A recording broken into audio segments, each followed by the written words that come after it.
The morning sun spilled gold over Dusty Creek, a small Texas town that still smelled like hay and coffee. Trucks rumbled down Main Street, and the bell above Carter's Feed and Supply jingled as a tall stranger stepped in, boots dusty, hat pulled low, face shadowed by the brim. No one knew him by name. They just called him Luke, the quiet man who'd been renting a small cabin outside town. He looked like any other ranch hand, flannel shirt, calloused hands, quiet eyes that seemed to hide a story. But what no one knew was that he owned half the land between Dusty Creek and the next county. He wasn't broke. He was a millionaire, a man who had made his fortune selling ranches and investments across Texas. He came to Dusty Creek for peace and to remember what it felt like to live like a man, not a walking bank account.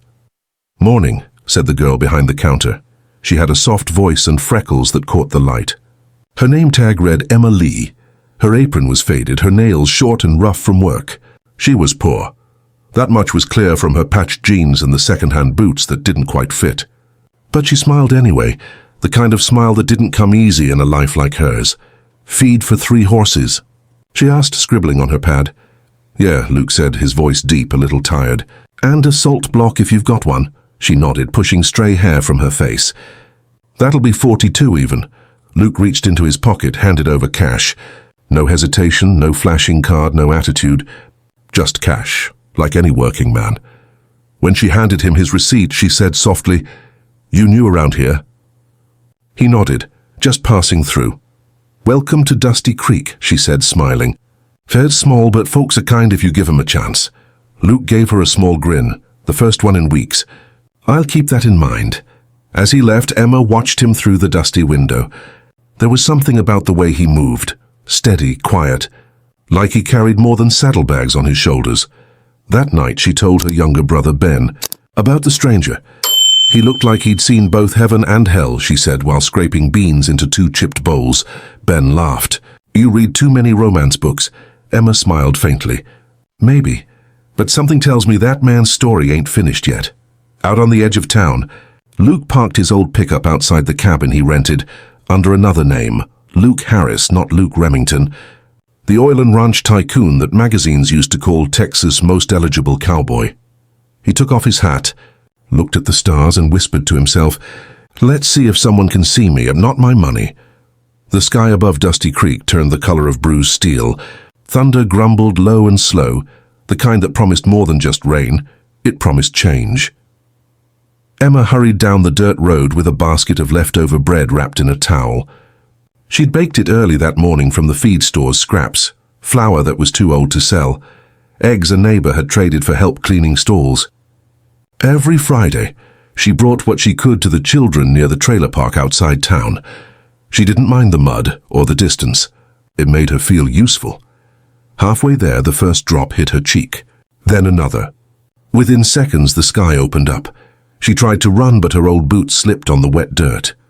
The wind whipped her hair into her face. She laughed through it, half miserable, half alive. And then out of the storm came the sound of hooves. A horse dark as midnight stopped just a few feet away.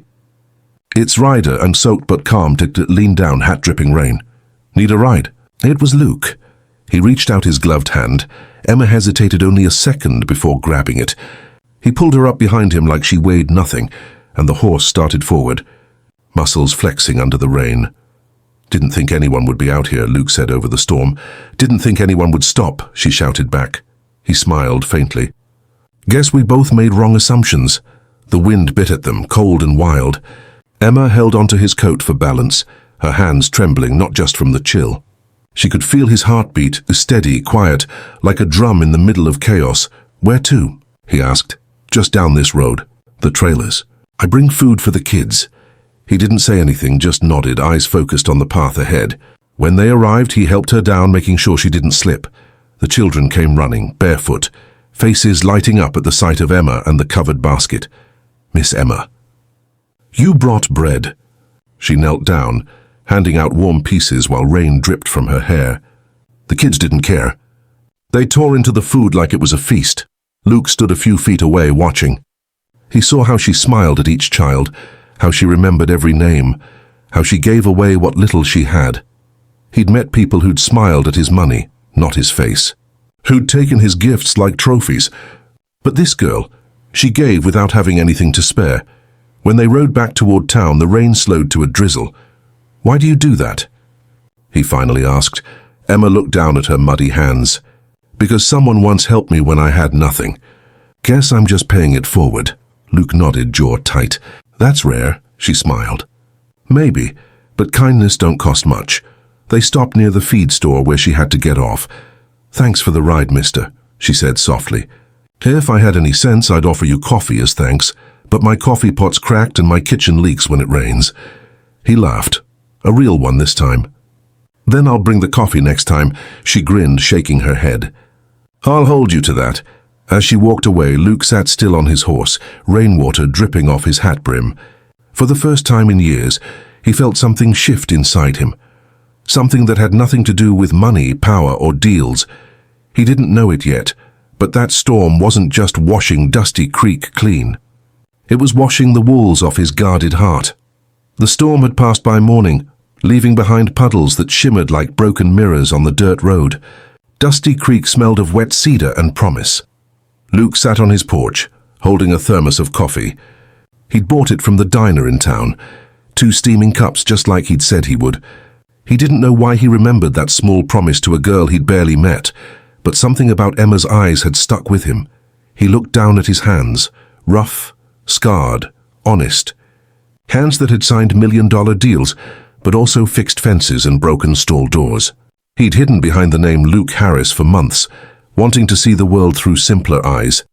Now, he was starting to think that Emma Lee might be the reason he came to Dusty Creek at all. He loaded his truck with 2 mugs and a small bag of sugar. He'd overheard at the store that Emma liked her coffee sweet, though she never could afford it that way. When he arrived at her place, the sight made his heart pinch. Her house was barely standing, a crooked little structure behind the church patched with tin sheets and hope. A sagging porch, a flower pot made from an old paint can. Yet despite the poverty, it looked cared for. She opened the door, surprised, a bit of flour on her cheek. "Luke?" she asked, blinking. "Did I forget to pay for something at the store?" He chuckled. "Nuss, I brought coffee." Her brows lifted. "You remembered?" He held out the thermos like an offering. "Told you I would." Emma laughed, a little embarrassed. "Well, you'd better come in before the wind drinks it first." Inside, the place smelled like bread and soap. The ceiling leaked slightly, and a small bucket caught the drips with a steady plink, plink, plink. But on the table sat 2 mismatched cups. She'd clearly tried to make things nice. They sat across from each other, steam rising between them. "So, you work ranches?" she asked, sipping carefully. "Sometimes," he said vaguely. "Mostly help out where I can." "Do a bit of everything." "Sounds peaceful," he nodded. "Better than my old life. What was that like?" Luke hesitated. He could tell her the truth, that his old life meant boardrooms, inheritance fights, and people who wanted his name more than his soul. But he just said busy. Too many people who didn't mean what they said. Emma studied him for a long second, then said quietly, "Guess you learned who your real friends were." He met her gaze. "Yeah, turns out there weren't many." Silence stretched between them, not awkward, just honest. Outside, the wind pushed at the window panes. Inside, Luke found himself telling her things he hadn't told anyone in years. About losing his parents young. About trying to find something real in a world where money bought everything but peace. Emma listened without interrupting, her eyes soft. She didn't pity him. She just listened. When she spoke, her voice was gentle. "You ever think maybe God hides blessings in plain sight, so we learn to see them with our hearts instead of our eyes?" Luke smiled faintly. "You sound like someone who's lost a lot." She looked down at her hands. "Maybe. But losing teaches you what matters." A drop from the leaky ceiling fell right into her coffee. She laughed, covering her cup. Luke stood and moved the bucket aside. "You need a new roof," he said. "Tell that to my wallet," she teased. He grinned. "Maybe I will." She smiled back, not knowing she was talking to a man who could buy the whole street without blinking. When he left, the world outside looked different, brighter somehow. Emma leaned against her door after he was gone, feeling warmth in her chest she hadn't felt in years. And Luke, driving back to his cabin, couldn't shake the thought she treated me like a man, not a wallet. The next few mornings in Dusty Creek were bright and dry. The rain had left the land greener, the air cleaner, but Luke couldn't forget the sound of that plink plink plink in Emma's leaking kitchen. He'd lain awake that night thinking about it, staring at the cabin's ceiling. He had more money than he'd ever use, more land than he'd ever need. But for the first time he wanted to use it quietly, not to impress anyone, not to get credit, just to help. By sunrise he'd already made a few calls, using his other phone, the one tied to the Remington accounts.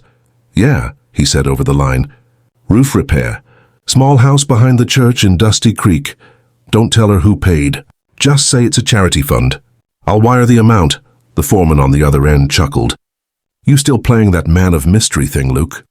Luke smirked. "Just doing what's right." By noon, Emma stepped out onto her porch to find 2 trucks parked out front, loaded with lumber and fresh shingles. "Mom," said one of the workers, tipping his cap, "we're here from the local church outreach. Got a request to patch your roof." Emma blinked, utterly confused. "The church? But—" "I didn't ask for help," he smiled kindly. "Guess someone else did." She stood there a moment, speechless, before finally saying, "Well, I ain't about to turn away a miracle." Inside, she made lemonade from what she had left, offering it to the crew.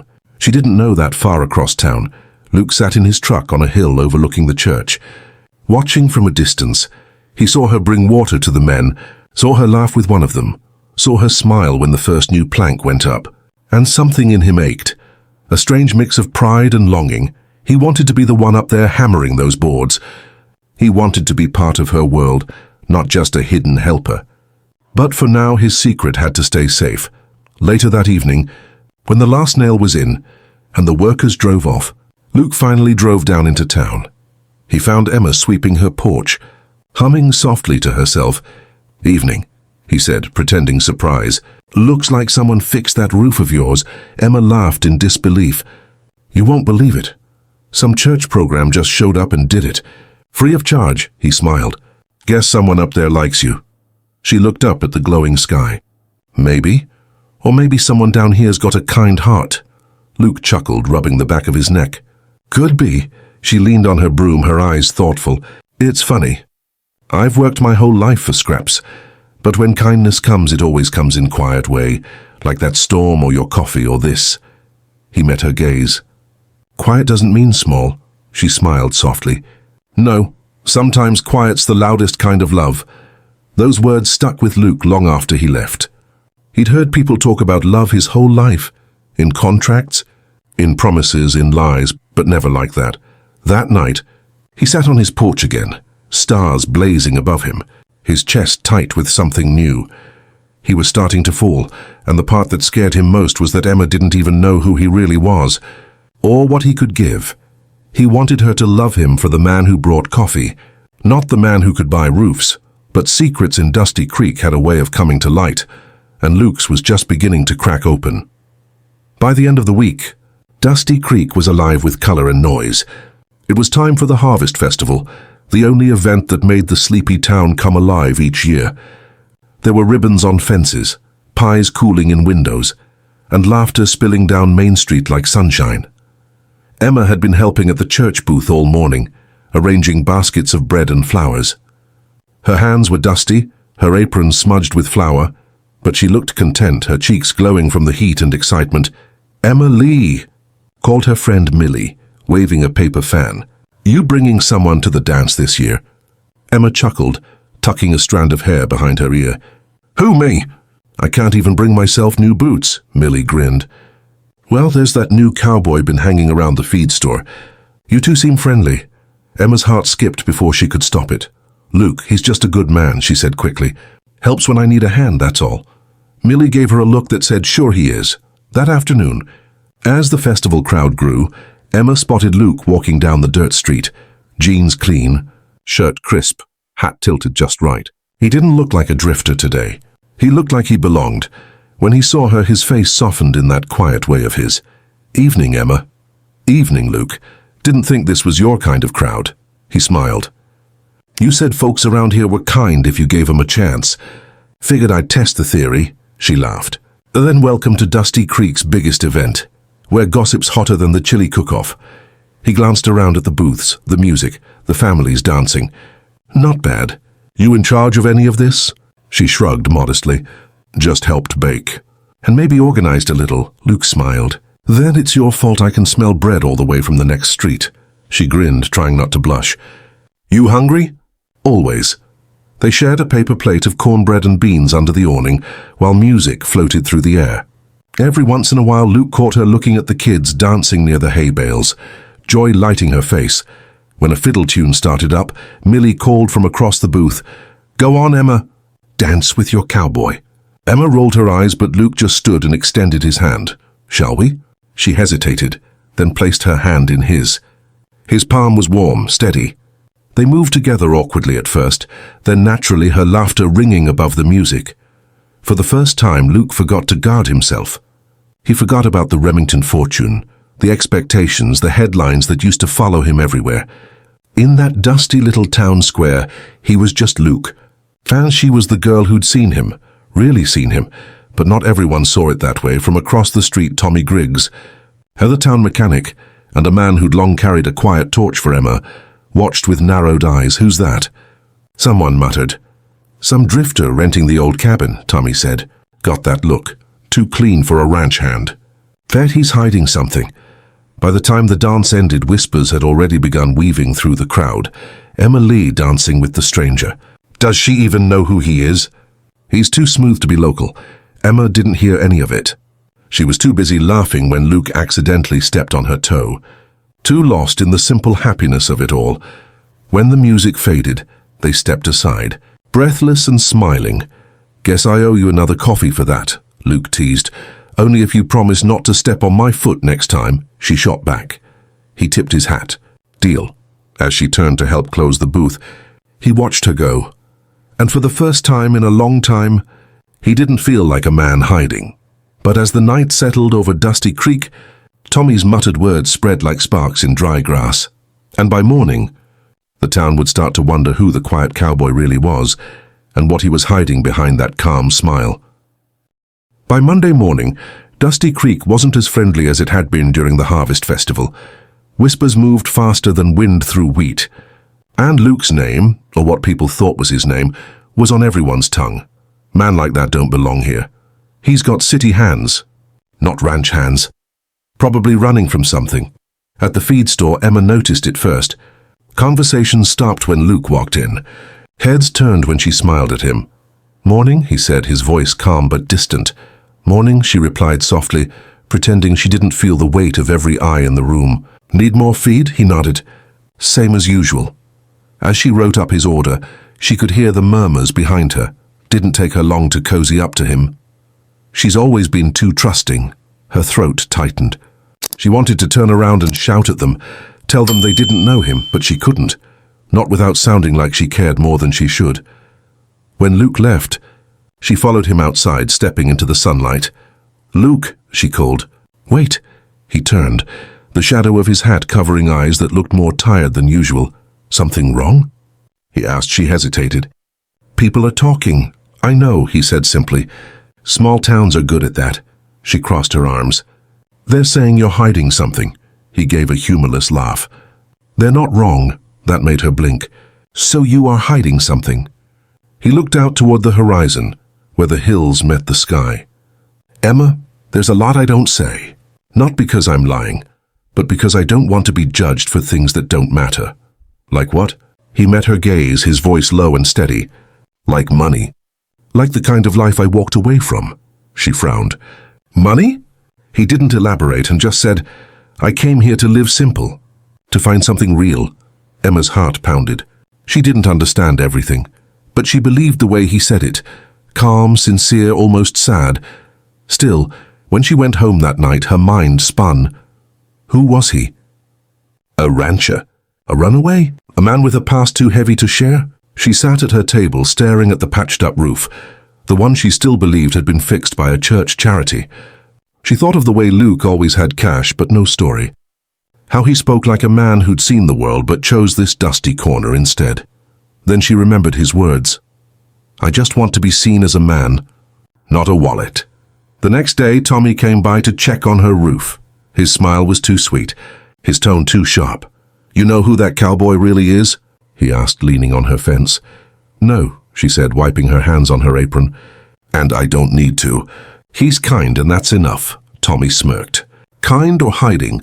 Folks say he's got a bank account big enough to buy half of Texas. Calls himself Luke Harris, but there's a Remington name tied to him. Ring a bell?" Emma froze. "Remington?" "Yep, oil money. Fancy stuff. Guess your cowboy ain't so poor after all." He tipped his hat and walked off, leaving her standing in the dust, heart twisting with disbelief. She didn't want to believe it. She didn't want to think that Luke, the man who brought her coffee, who rode through storms with her, had lied.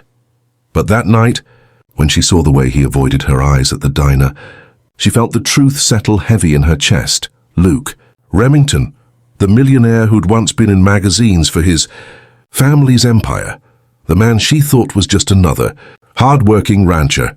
He wasn't running from the law. He was running from luxury, and for Emma Lee, who'd learned to live on scraps and honesty, that truth felt like the cruelest secret of all. The night was still and wide, one of those Texas nights where the stars looked close enough to touch.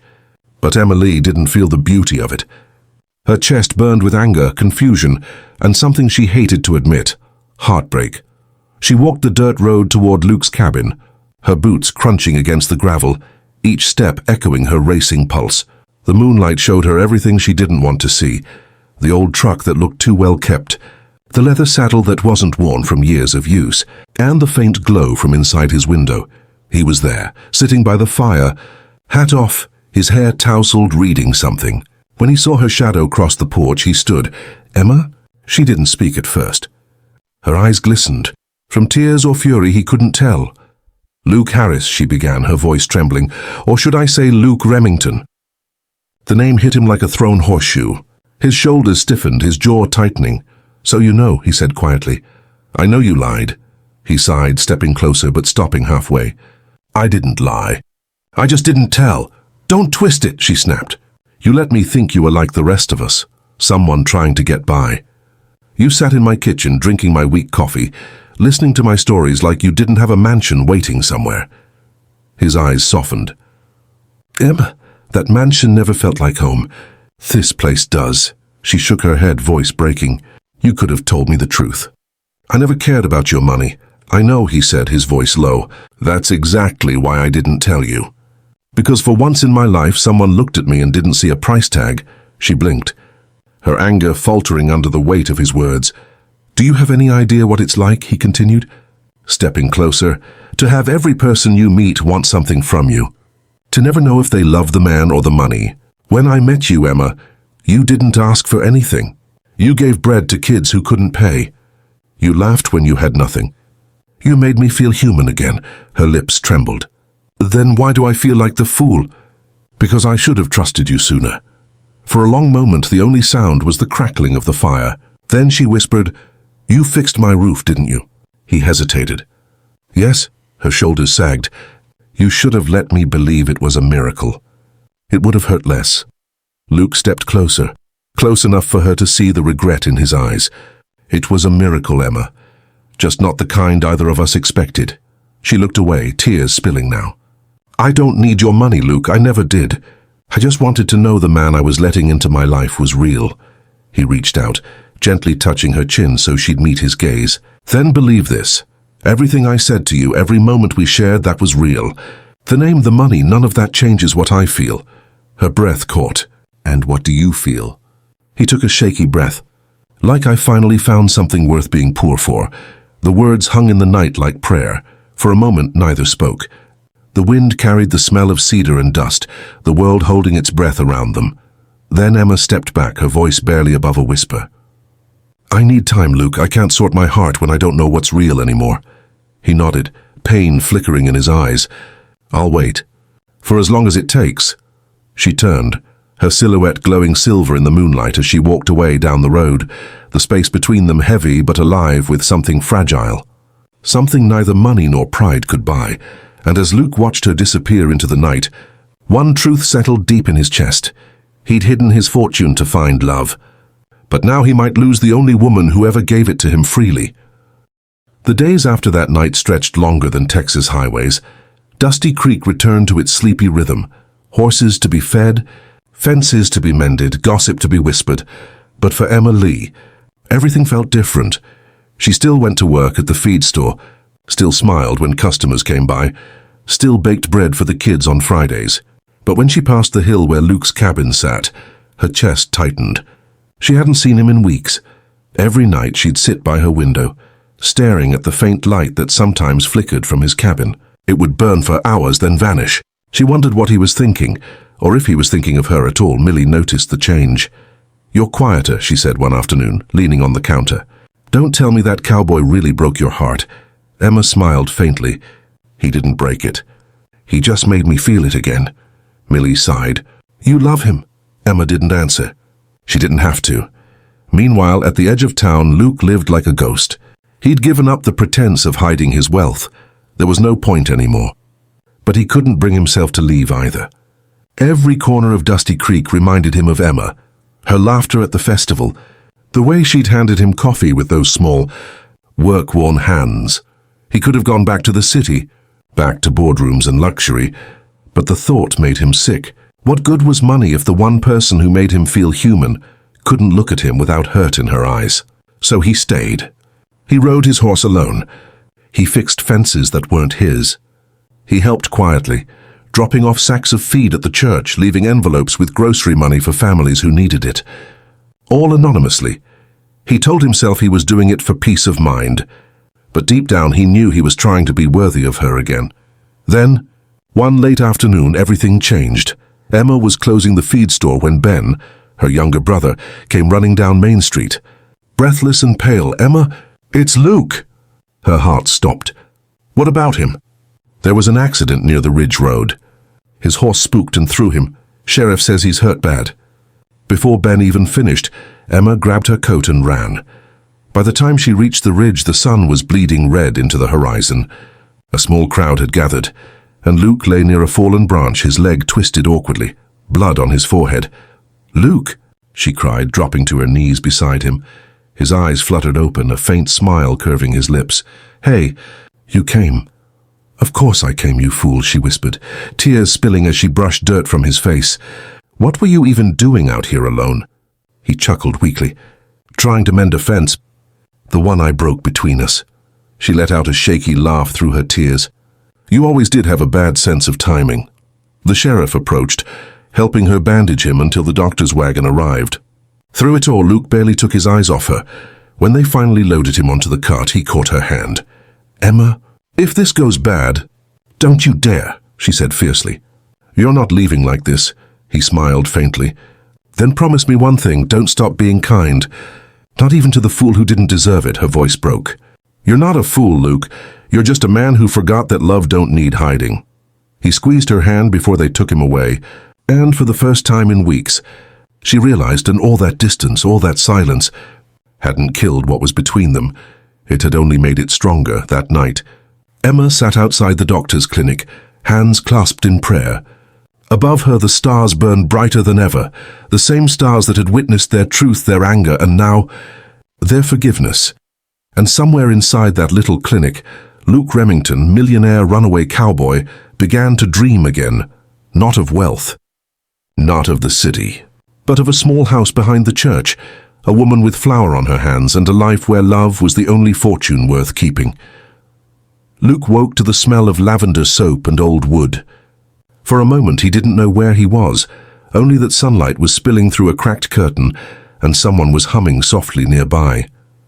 When his vision cleared, he saw her. Emma Lee, sitting in a chair beside his bed, a bowl of cool water and a cloth in her hands. "You should be resting," he rasped, his voice weak. She looked up, smiling softly. "So should you." He tried to sit, but she pressed a gentle hand to his chest. "Don't even think about it. Doctor says that leg'll take weeks to mend."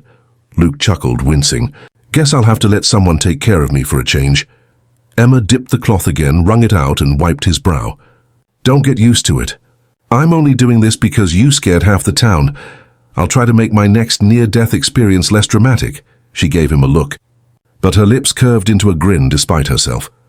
For a long while they said nothing. The quiet between them wasn't heavy anymore. It was healing, like the stillness after rain. After days of tension, their words began to come easier. She told him about the gossip dying down, how people finally realized he wasn't running from trouble. He told her about the investments he'd sold off, the charity foundations he'd started in secret, one of which had quietly paid to rebuild the town's school roof. Why hide that? She asked one afternoon. He shrugged.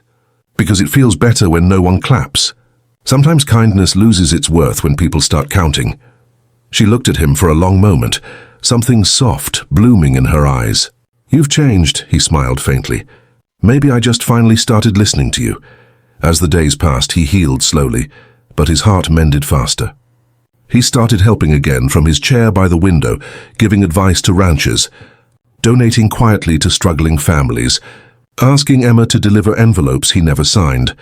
Every morning she brought him coffee. Every night they sat by the window, talking until the lamps burned low.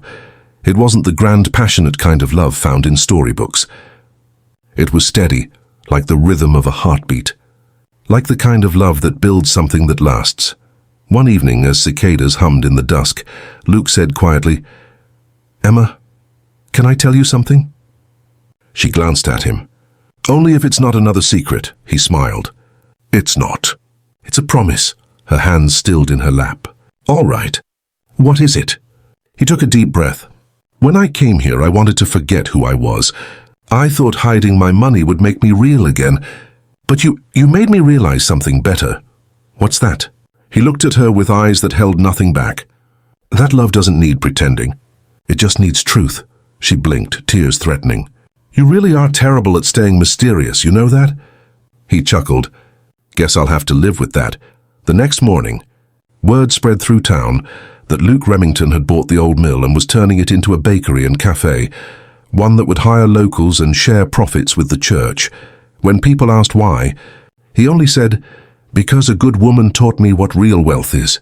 Emma tried to scold him when she found out, but he just laughed. "Don't worry," he said, taking her hand. "This time I'm not hiding it." She shook her head, smiling through the tears that slipped free. "You really are impossible, Luke Remington."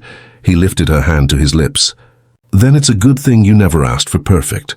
Outside, the wind rustled through the fields, warm, forgiving, alive. Dusty Creek had seen its share of storms, but for once the sky was clear.